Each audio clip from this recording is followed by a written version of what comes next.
Obrigado, presidente. No expediente, vamos convidar para fazer uso da palavra no grande expediente a líder bancária e grande deputada do Distrito Federal, Érica Cocai, do PT.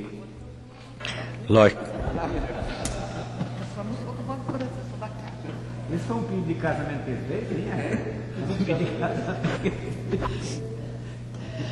Senhor presidente, senhoras e senhores parlamentares, eu penso que hoje o Brasil acordou com a sua autoestima mais resgatada, a partir da decisão do Supremo, que reafirma a constitucionalidade da ficha limpa, não como uma punição, mas como um critério mínimo para que nós possamos ter candidaturas e possamos optar para reafirmar essa democracia que ainda está inacabada e eu diria que ainda está em construção.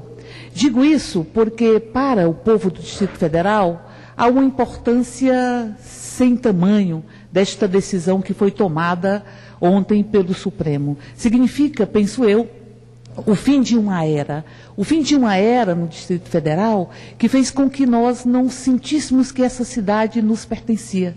Essa cidade, ela é diferente da maioria das cidades brasileiras, que nasceram a partir de uma grande fazenda e que durante muito tempo tiveram o dono da fazenda se sentindo como o dono também da cidade. Brasília é diferente. Brasília surgiu de um sonho, de um projeto nacional. Brasília surgiu pelas mãos de brasileiros e brasileiras que vieram de todas as partes do país para transformar o Barro Vermelho na capital dita da esperança. Esta cidade não tem dono. Esta cidade não tem dono. Esta cidade não é uma cidade só de tapetes e gabinetes. Ela tem dobras, ela tem vida, ela tem esquinas. Se engana quem diz que Brasília não tem esquina. Essa cidade que está sobre um céu sólido, um céu que nos protege. Eu diria que é uma cidade que tem peculiaridades, dentre elas, o fato da lua esperar o sol chegar.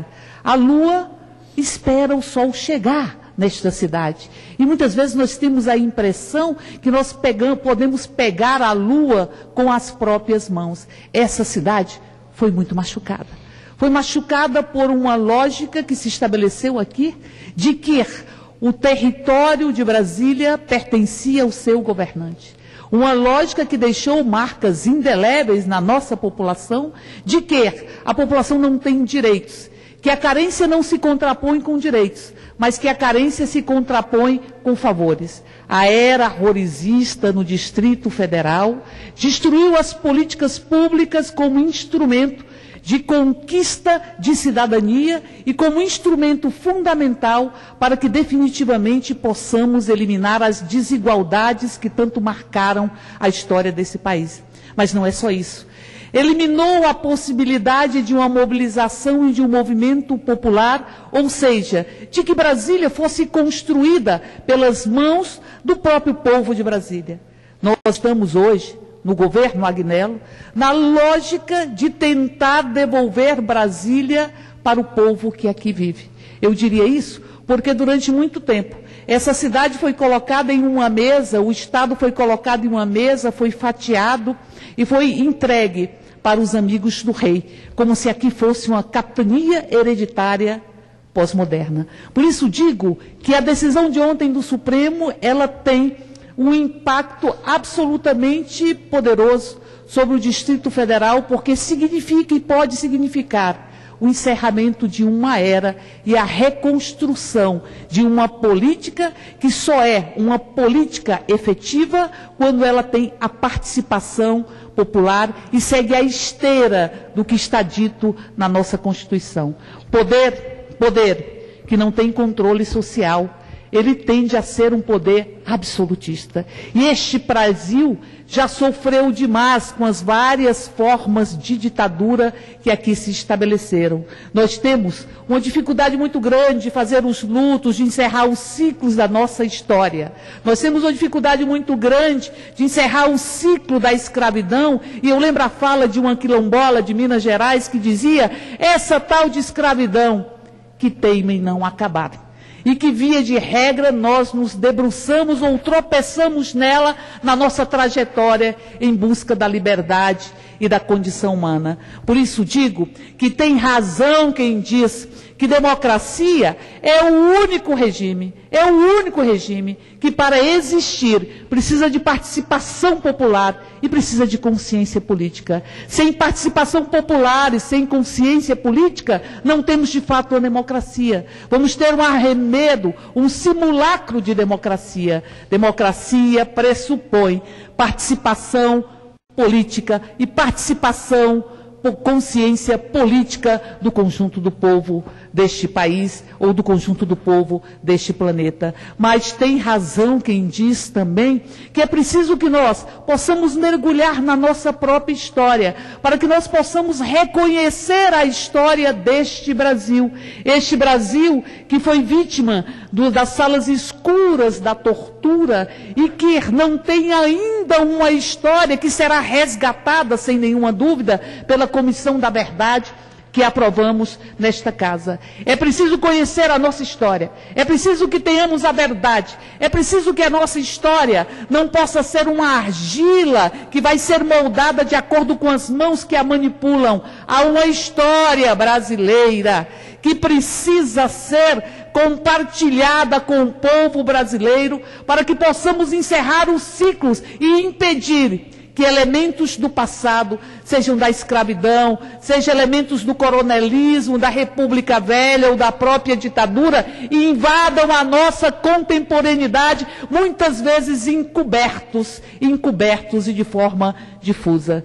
Por isso, aprovar a Comissão da Verdade nesta casa significou possibilitar que nós possamos reconstruir a justiça neste país, que nós possamos, enfim, dar voz a quem não teve a voz, não teve voz durante todo esse processo. Eu diria que tem razão Chico Buarque ao dizer que neste período dormia a nossa pátria tão distraída, sem perceber que era subtraída em tenebrosas transações. É preciso que nós conheçamos todos os elementos das salas escuras, desta tortura que não deixa apenas a marca na pele, mas que deixa a marca na alma e na alma de uma nação, para que nós possamos reconstruir um caminho que seja um caminho onde todas e todos possam se sentir pertencentes a esta nação. Nós precisamos e vamos, a partir de agora, poder escutar os gritos que foram silenciados, poder escutar a dor que foi encoberta, poder ter noção de que esse Brasil, com o seu sofrimento, pode tecer a construção de um novo amanhã. Mas é preciso que, particularmente, as novas gerações entendam o que foi que aconteceu nesta nação, para que nós possamos construir pessoas que impeçam que nós tenhamos o dedo verde olívia, muitas vezes literal ou metaforicamente, em riste, pronto para retomar uma lógica de tirar do povo a possibilidade de que ele seja dono do seu próprio país. Por isso eu diria que nós estamos, a partir do presidente operário, construindo um novo país. Um país que tirou mais de 40 milhões de pessoas da miséria, que tirou da fome. Um projeto Bolsa Família que não será contingenciado, como não será o Minha Casa Minha Vida, como não será os programas fundamentais, o PAC, neste país. Mas estes 40 milhões de brasileiros que adentram a classe média e que são retirados da miséria. Isso significa incluir e construir um novo modelo de desenvolvimento neste país, que pressupõe que crescimento é inclusão, que se cresce quando se inclui, porque nós vivemos a lógica e o mito desconstruído por fim pela própria miséria explícita deste país, de que era preciso fazer o Brasil crescer para depois repartir o bolo. A partir do governo Lula, nós estamos vivendo uma outra lógica. É preciso repartir o bolo para que nós possamos crescer. É preciso criar um mercado interno criar um mercado interno, dar a condição de consumidor, inclusive, para uma grande massa neste país, para que nós possamos fazer esse país crescer de forma sustentável, crescer de forma soberana, investir em infraestrutura e, a partir daí, estar se colocando como um dos grandes países líderes de todos os outros países neste planeta. Não é qualquer coisa eleger um operário. Não é qualquer coisa. Não é qualquer coisa eleger um operário num país onde a elite brasileira nunca se sentiu brasileira, onde a elite brasileira sempre se sentiu europeia ou estadunidense. Não é qualquer coisa eleger um operário para dirigir e presidir esse país, e nós fizemos isso. Foi a nossa geração. A nossa geração que enfrentou a ditadura, a nossa geração que teimou em construir a democracia, a nossa geração que de peito é aberto desconstruiu tantas exclusões. Essa geração fez uma revolução silenciosa com a ponta dos dedos em 2002. Uma revolução que nem sempre foi tão silenciosa, mas que com a ponta dos dedos elegeu o primeiro presidente operário. Um presidente que dizia à elite, iria mergulhar esse país no caos, e que fez com que o Brasil se colocasse de pé, e não estivesse submetido aos ditames da economia ou dos grandes países ou da lógica financeirizada da economia mundial.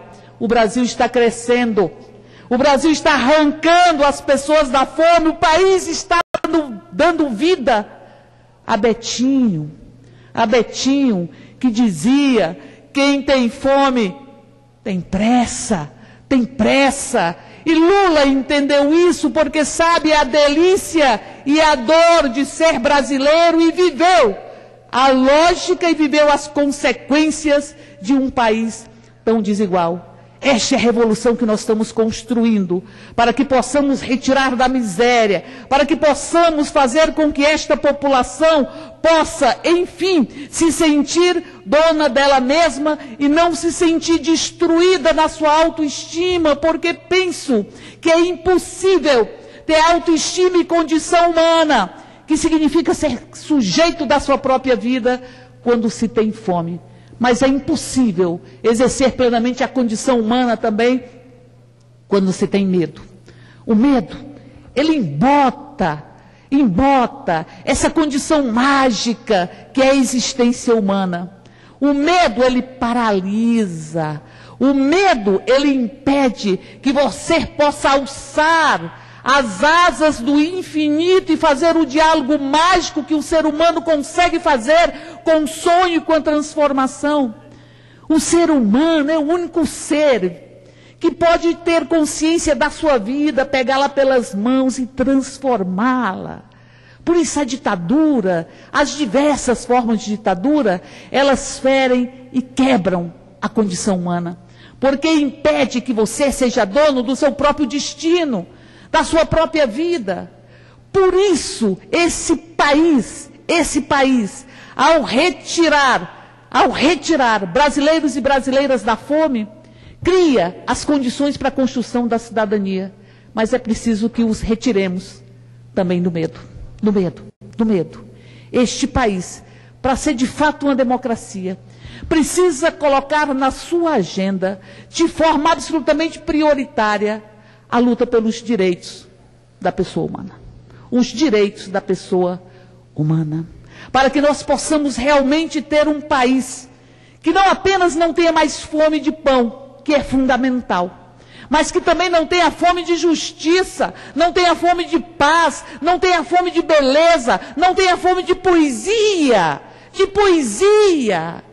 Nós não queremos simplesmente que os nossos meninos que morriam vítimas da fome sejam hoje mortos vítimas das balas, sejam mortos em vida, vítimas da ausência de sonho, sejam mortos pelas grades, sejam mortos pelas drogas. É preciso, portanto, avançar na construção de uma verdadeira revolução cultural já falada pela presidenta Dilma Rousseff. É preciso rasgar esta lógica chamada por da mata, da ojeriza da igualdade. A lógica de que você sabe com quem está falando, ou cada um tem o seu lugar, a lógica da apartação, do estranhamento, tem que ser rompida para que nós possamos ter um país realmente livre. Realmente livre. Nós precisamos criar uma lógica neste país, onde as pessoas possam ser vistas, ser sentidas e ser pensadas como pessoas. Não dá para invisibilizar mais a condição humana. Não dá para bater no peito e dizer que vivemos numa democracia e temos 260 pessoas assassinadas porque têm orientação sexual ou afetiva. Não dá para bater no peito e dizer que vivemos numa democracia e a cada 15 segundos ter uma mulher vítima de violência, seja a violência que se vê, porque deixa a marca na pele, mas seja a violência que não se vê e dói igual, que deixa a marca na alma e na autoestima. Portanto, para que nós possamos continuar avançando, é preciso entender que a discussão de direitos humanos não é a cereja do bolo, não é uma consequência natural, é estruturante, porque nós temos quase 40 mil pessoas assassinadas todos os anos neste país, porque lutamos pelo desarmamento, mas não conseguimos desenvolver uma política cultural e espaços de pertencimento para que os jovens ou as pessoas não usem seus carros como armas. E morre-se muito no trânsito deste país.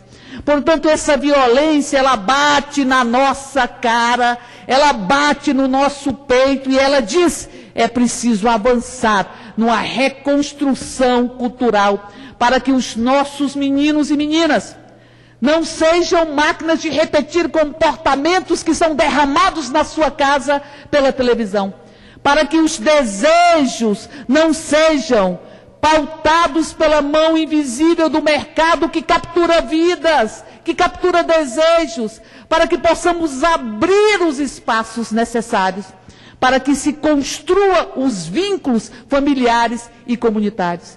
Por isso diria que nós temos imensos desafios pela frente e concedo uma parte ao deputado patriota. Deputada Cocai, eu não gostaria de interromper este pronunciamento de Vossa Excelência pela importância. Vossa Excelência vai fazer aqui, nesses 25 minutos, um pronunciamento que com certeza, não apenas o registro dele nos anais da Câmara, mas ele pode se espalhar para o passado e se estender para o futuro deste Brasil. Eu que vivi, assisti, acompanhei o Brasil